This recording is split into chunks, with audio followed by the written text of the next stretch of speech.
Welcome back to Action 2 News at 5. The U.S. Supreme Court rejects arguments for affirmative action programs, overturning over 40 years of legal precedent.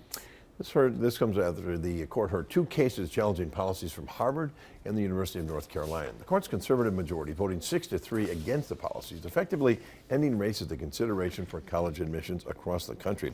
President Biden, along with the three opposing liberal justices, strongly denounced the ruling as the president now calls on the Education Department to seek new ways to maintain diverse student bodies in colleges nationwide. Millions are also waiting for a landmark ruling from the Supreme Court involving student loan forgiveness, but no ruling has been made as of yet.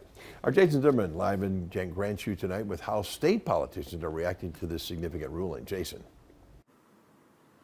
Bill, many Democrats are denouncing this ruling, while Republicans say it does have their support. The big question is what this will mean for the University of Wisconsin system, especially the UW-Madison campus and the criteria it uses to accept freshman applicants. As we've been reporting, Republicans, including Representative Dave Murphy of Greenville, who is the chair of the Assembly's Committee on Colleges and Universities, have introduced a guaranteed admission bill requiring acceptance of any students who finish in the top 5% of their high school class.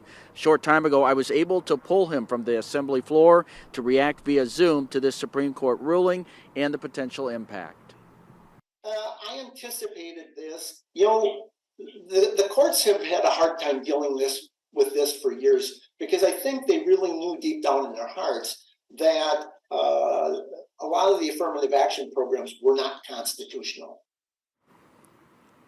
Democratic Congresswoman Gwen Moore, who represents much of Milwaukee, said in a statement, quote, "To capture the full talents and potential of the American people, we must champion diversity. Doing so is not only an acknowledgement of the systemic racism that still pervades our society, but one to help redress inequalities," end quote. A spokesperson for the UW system tells me today that they are in the process of reviewing today's Supreme Court ruling to see what, if any, impact it does have on their system. Reporting live in Grand Chute, Jason Zimmerman, Action 2 News.